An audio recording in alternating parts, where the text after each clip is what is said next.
Hello, everyone. Good evening. Hope you are all doing well. I wanted to jump on here and talk to all of you about a shocking account of censorship by Twitter. I wasn't planning on periscoping tonight, but when I saw this late afternoon, I knew I had to talk about this as soon as I got home. Twitter is continuing to engage in censorship. Twitter is continuing to silence conservative voices. Twitter is continuing its assault on free speech. And it's shocking, my friends. It's shocking and it is scary. I could go on about all of the things that Twitter is doing, but just today, and I'm going to try to tweet this out later on my Twitter feed, so make sure you're following me if you're not already, and you might actually want to ask for notifications too on my tweets, so you'll be notified and won't have to worry about shadow banning. But basically, Twitter kind of made a big release saying we are going to engage in shadow banning. They didn't call it shadow banning, but basically said we're going to hide replies that we don't think matter. So when people reply to tweets and we think it's noise, when we think it's spam, we're going to hide those so people are not subjected to that. Really what that means is conservative voices like you and me will be silenced. When we respond to alt-left comments, alt-left tweets, we will be hidden away and our voice of dissent will be silenced because it won't be seen.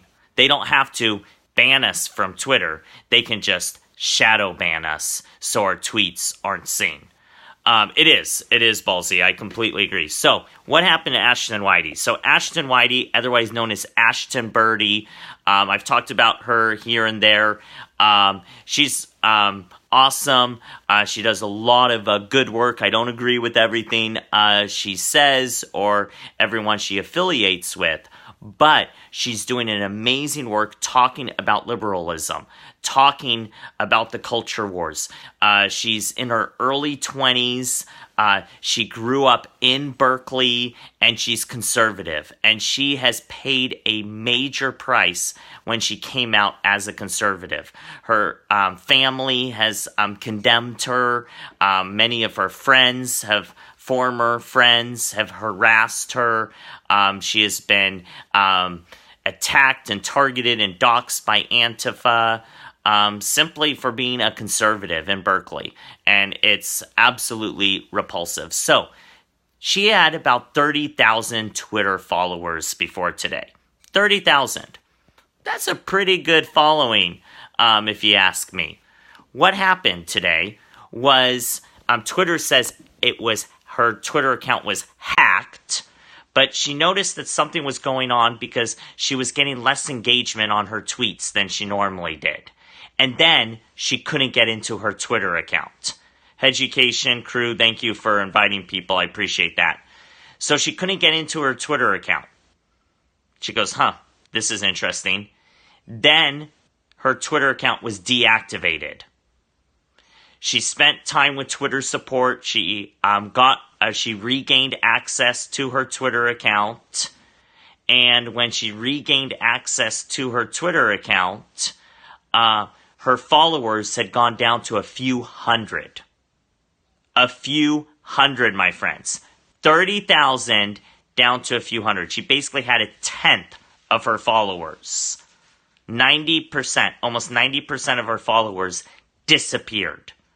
Many people who followed her were telling her that they had to re-follow her, that they had been unfollowed. And they were like, we didn't unfollow you. We're having to re-follow you. Now me, I didn't have to re-follow her. When I clicked over, it was fine. Now I've watched her followers climb up over the last few hours from a few hundred to about 3,000 to 5,000. Now it's 7,000. Now, Twitter says usually if your account is reactivated, you will regain your follower count in 2 hours. It takes about 2 hours for the system to catch back up and you regain your followers. That's not what we're seeing here. It's been a lot more than 2 hours, and she's at 7,000 followers. From 30,000 to 7,000. I agree, Bedizzle. It is completely wrong. Now, she says she doesn't know how anybody would be able to hack her account because she had two-factor authentication on. So for someone to reset the password, a code would have been sent to her phone. She never received that code in a text. She never did. So I'm really wondering, was her account really hacked, or was it a rogue Twitter employee? Yes, Bedizzle, I do suspect it was internal. Because we have seen rogue Twitter employees bring down accounts. In fact, a Twitter employee, Twitter contractor, on his last day on his way out the building, decided to bring down Donald Trump's account. Bring down the President of the United States Twitter account. It was pretty crazy that happened. We have seen Twitter collaborating with Turkey to shut down Turkish dissidents. We have seen them shut down anti-Islamic speech. Yeah, and education, you're saying lots of stories of similar experiences these days. Exactly. These things are happening more and more, and that's why we need to talk about them. We need to expose them. So, Ashton did not have any explanation except, oh, your account was hacked. Doesn't sound like a hack to me. That's why I put it in quotation marks on the title for this scope. It does not sound like it was hacked. It doesn't. It really, really doesn't sound like it was hacked. It sounds like it had to be internal. And if it had been hacked and deactivated, why was it then deactivated if it had been hacked?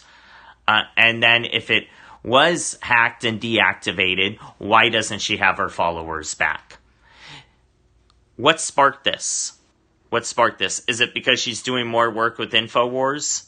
Is it because her YouTube channel now has 100,000 followers? Is it because of the fact that she said something or retweeted or made a comment about Paul Joseph Watson of Prison Planet? What was it?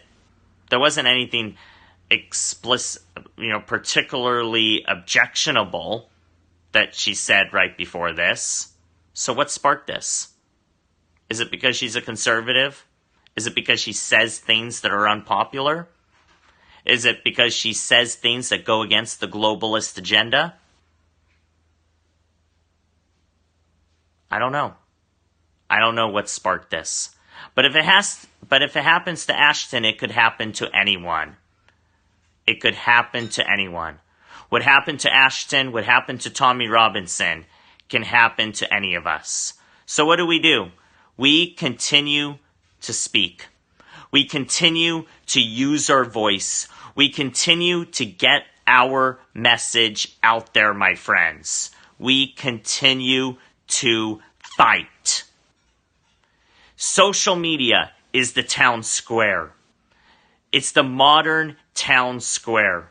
There was a time when if you wanted your message out, you published leaflets and you stood in the town square and your followers passed out the leaflets as you stood on a soapbox and you spoke your mind and you brought your message to the townspeople who are congregating in the town square. There was a time, even centuries before that, where if you had your grievance, if you had your message, you took it and you nailed it to the door of the church. That's what Luther did. When Luther nailed his 95 Theses, he wasn't doing something strange. He was doing something that was normative. Today, Twitter, Facebook, YouTube, etc., those are our town square. Those are our cathedral doors. And we need to utilize them. We shall not be intimidated. We shall not be censored. We shall not be silenced. We must continue to get the message out there. And you have my commitment that I will continue to do this work, that I will continue to bring my message, bring my viewpoints to all of you. And I appreciate all of you for sharing these broadcasts, for blasting them out, for connecting with me on Twitter and Facebook as well, because if they silence me on one channel, I will be on another. And one of my agenda items will be to continue to build a YouTube presence as well, because we need to diversify.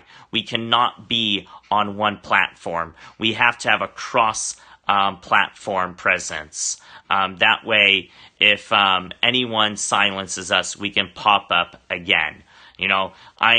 Tommy Robinson was able to do that. I'm not waiting for YouTube. You will see me more on YouTube, and doing more in these next couple months. I will be doing different messages. Here on Periscope, it's going to be for the quick, timely, breaking news, etc. YouTube will be the more stuff with a longer shelf life. More planning, more preparation into it. So anyway, that's it, my friends. God bless all of you. Have a great evening.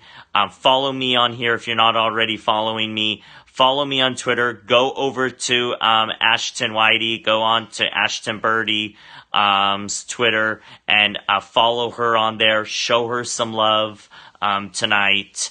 And let's continue to shine the light into the darkness and bring the truth.